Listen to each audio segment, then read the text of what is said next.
Madam Chair, mga ginagalang po nating mga senador.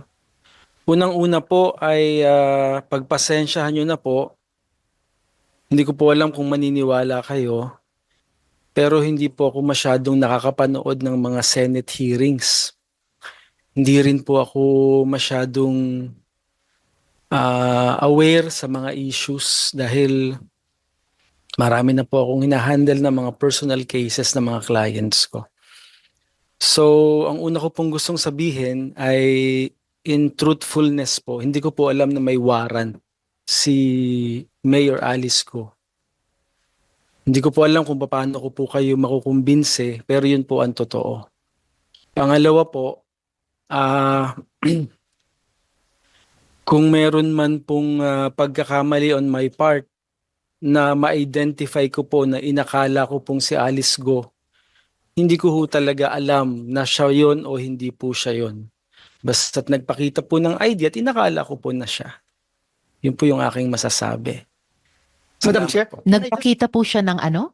Nagpakita po siya ng driver's license.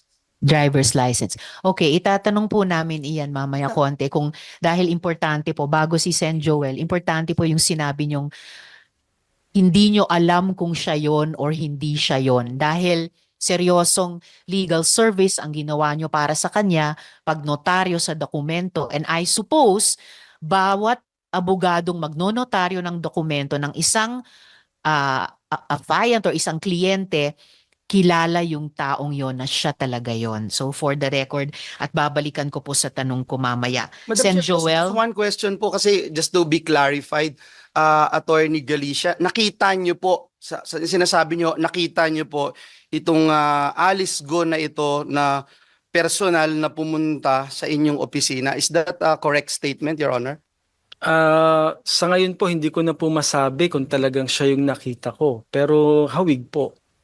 So ibig sabihin po, inassume po ninyo na siya ito na nagpunta sa inyong opisina at nagpanotaryo po sa inyo. Alam nyo po siya yon kasi yun yung una, di ba? Kasi kung alam nyo na hindi siya yon, hindi nyo gagawin yon. So alam nyo na siya yon, nagpunta, nagpakita sa inyo, kaya nyo po ninotaryo. Tama po ba yung sagot na yun? At attorney, sabi niyo hawig. So hindi kayo totally unaware sa mga hearings or kahit sa mga paglimbag ng photo ni Alice Go sa mga dyaryo, o hindi nyo totally, hindi naririnig ang mga balita sa radyo dahil nasabi nyo pong hawig niya. So alam nyo yung pagkakamukha ni Mayor Alice. Nakikita naman po talaga yung itsura ni Mayor Go sa mga dyaryo, sa internet. Nakikita ko naman po talaga. Pero talaga yun lang ang aking perception.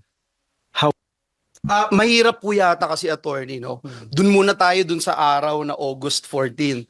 Hindi po pwede na perception yung magiging batayan mo bago mo siya inotaryo. Dumating po yung tao, nakita mo po siya, kung ano man yung personal na mekanismo na iyong ginagawa bago ka magnotaryo, ginawa mo po yun. So nung nakita mo po siya, alam mo na siya si Alice Go. Is that yes or no? Attorney, bago niyo sagutin, the Chair would like to acknowledge the presence of Sen Gray. Salamat sa pagdalo. Please proceed, Attorney Galicia, sa tanong ni Sen Joel. Tinanong ko po kasi siya Mayor Alice Go, sabi niya sa akin, Alice na lang po. Yun po ang sabi niya sa akin. That alone, yun na po yung pinaka fact-checking ninyo bago kayo magnotaryo. Dahil sinabi niyang siya si Alice, okay na? Ganun lang po ba yun? Sa totoo lang po, siguro error nga on my part, pero para po akong nagulat Nagulat po talaga ako na makakaharap ko itong taong ito. Yeah. Bakit kayo nagulat? Kasi po, hindi naman po ako yung tipo ng tao na para puntahan po ng ganong klaseng mataas na tao. Yan, itatanong ko sa inyo yan mamaya konti. Wala ho bang nag-utos sa inyo? Basta na lang dumating yung pagkakataon na dumating po siya sa inyong lugar, umunta siya at nagpanotaryo o may tumawag ho sa inyo beforehand na may darating at magpapanotaryo sa inyo, pwede ho bang banggitin nyo lang sa committee yung pangyayari, attorney? Meron lang pong nagsabi na kakilala na pumunta po ng opisina ko at hinihintay daw po ako para magpanotaryo. Sinong kakilala po yun? Yun pong, ang alam ko pong pangalan niya talaga, Alan. Alan ano po? Hindi ko po alam ang apelyido eh. Yap. If Anong I may, relasyon niyo sa kanya? anong pagkakilala nyo dun sa Alan? Kasama ko po, ang alam ko po, kamiyembro ko po siya sa isang organisasyon. Aling organisasyon po? Yun pong aking religion. Ano pong religion nyo?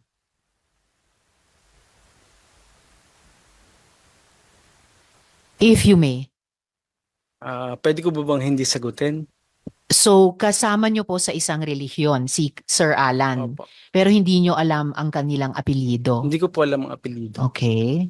So base po doon sa pagkakakilala nyo kay Alan, yun po yung dahilan kung bakit nyo in-entertain si Alice doon sa inyong opisina. Ang wala ho talaga akong alam na magpapanotaryo po siya ng kung sino.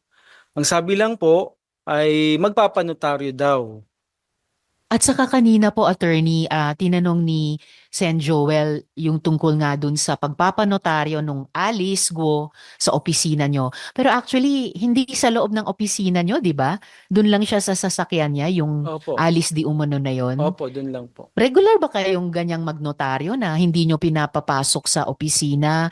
At saka 7 p.m. Gabi na po. Gabi na po. Oh, may ganyang, parang may ganyang special consideration ba kayo sa lahat ng mga kliyente nyo na pag magpapanotaryo, okay lang kahit gabi na, past office hours, tapos ni hindi papasok sa opisina nyo at dun lang nasa sasakyan niya? Actually po, parang nahiya po ako na pababain at paakyatin pa sa opisina ko eh. Kasi ang perception ko nga po, siya si Mayor Go.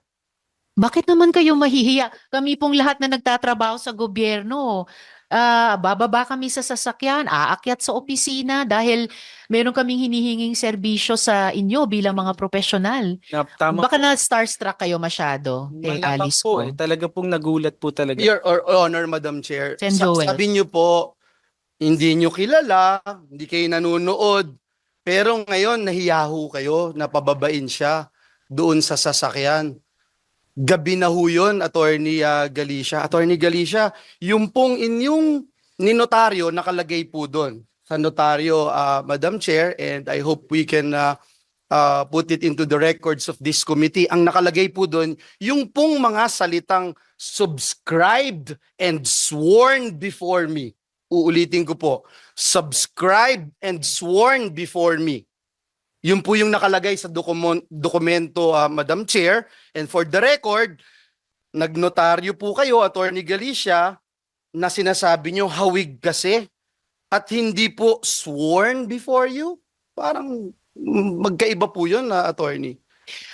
Mag-interject si Sen Sherwin. Actually, sunod na nakalista pagkatapos ng chair sa order of questioning at pinaka-pasensyosong naghintay. Tanong kay Attorney Galicia rin.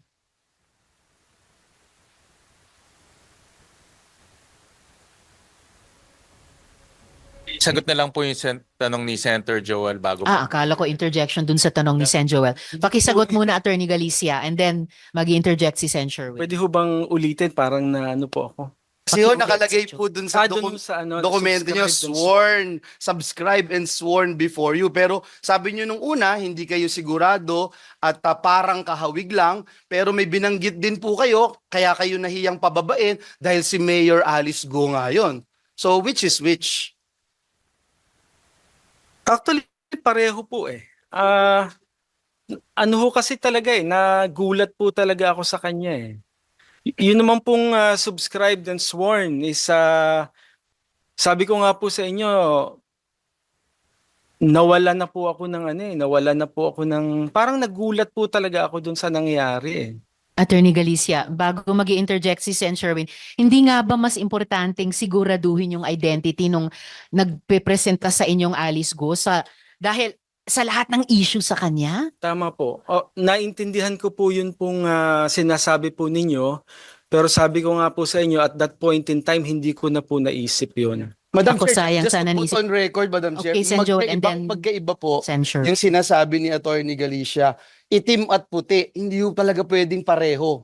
Hindi ho po pwedeng pareho, no? Kaya unfortunately, Attorney Galicia, I would also remind you na in the 18th Congress dito po sa Senado, we passed Republic Act number 11-594 na nagtataas ng parusa sa perjury. I just want to put that on record. Thank you. Salamat, Sen. Joel. And one last bago si Sen. Sherwin. Briefly, niretain nyo ba may niretain ba kayong kopya ng ID na pinresent? At pinirmahan ba ni Alice Guo na yan yung notarial book ninyo as required by the rules?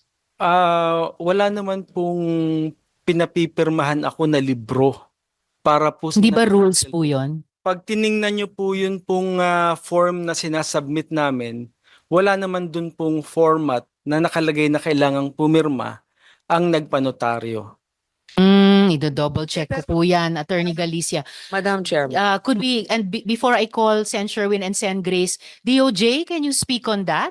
Hindi nga ba rules na pag kahit sino pong tao nagpanotaryo, pipirma sa notarial book?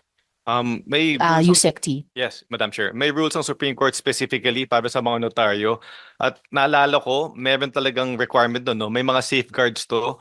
Kasama doon sa safeguard yung pag in evidence of identity, which is the ID, no? Hindi na pwedeng sedula lang, no? Kailangan ID talaga, current ID, government issued, may pirma at may litrato ng may hawak na ID. At bukod doon, isa din sa mga safeguards yung pipirma mismo sa notarial book yung nagpanotaryo. Hanapin namin ngayon yung specific provision at sabihin namin mamaya. Thank you so much, USEC-T. Sen. Sherwin and then Sen. Grace. Sundan ko lang po yung tanong ni Senator Joel at ni Senator Risa. Nasabi niyo, Attorney Galicia, na may tumawag ho sa inyong isang certain Alan na kasama niyo sa sa religion ho ninyo. Hindi niyo rin ho matandaan kung sino itong Alan na ito. Tama po ba? Anong last name niya? Hindi ko lang po alam ang apelyido niya. Pero Anong alam oras ko po siya tumawag sa inyo? Actually po, ang tumawag sa akin, sekretarya ko.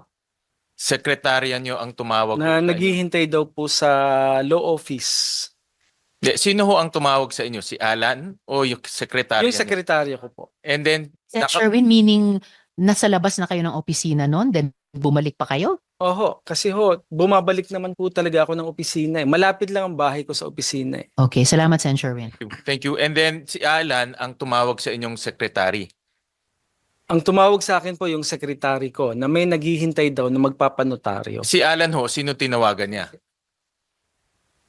Tinawagan, wala naman po akong sinabing tinawagan ni Alan. Ang sinasabi sekretary ko po, niyo, ang sekretarya ko po ang tumawag sa akin. inyo. Ang kanina narinig ko, sabi niyo may tumawag sa inyong Alan. Hindi ang tumawag po sa akin yung sekretarya ko. Sino po ang tinawagan ni Alan?